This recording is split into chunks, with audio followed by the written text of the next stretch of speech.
Ghana is projected to earn up to $300 million annually from processed metal export following the government's decision to restrict the export of non-ferrous scrap, President John Dramani Mahama has announced. According to the president, the policy forms part of a broader industrial transformation strategy aimed at strengthening local manufacturing, securing raw materials for domestic processors, and moving the country further up the value chain. Speaking at the commissioning of B5 Plus 24-hour economy, he noted that exporting raw scrap deprives local industries of essential inputs needed to expand production in the steel and metal fabrication sectors. The new policy ensures that domestic processors are given priority access to non-ferrous scrap to support value addition and industrial growth.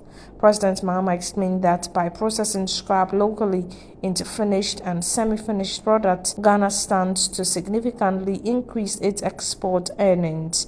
Beyond export revenue, the president highlighted the employment and fiscal benefits of the initiative. He projected that the expansion of the local metal processing industry could generate between 5,000 and 10,000 new jobs across the value chain, including collection, sorting, processing, and manufacturing. We are moving up the value chain. We're exporting finished and semi-finished products, not raw scrap.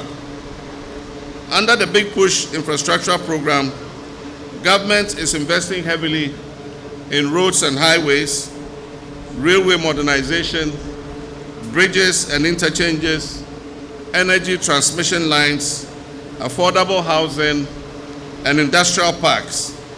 All these I have mentioned require iron and steel. Africa is projected to require over 100 billion annually in infrastructure development. West Africa alone faces significant infrastructure deficits.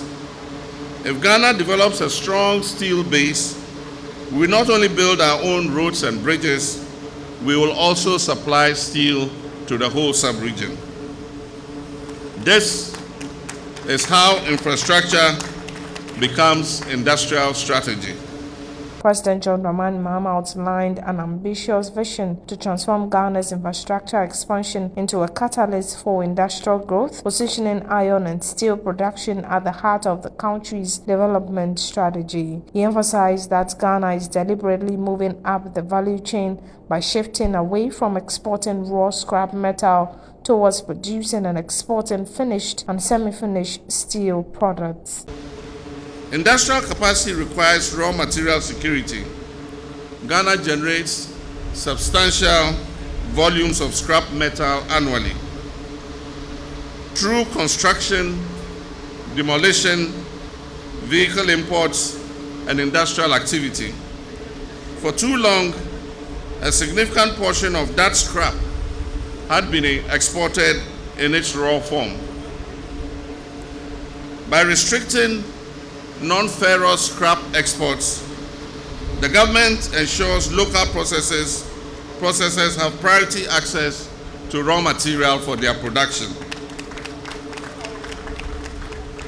This policy of banning non-ferrous scrap is expected to boost processed metal exports by $250 to $300 million annually.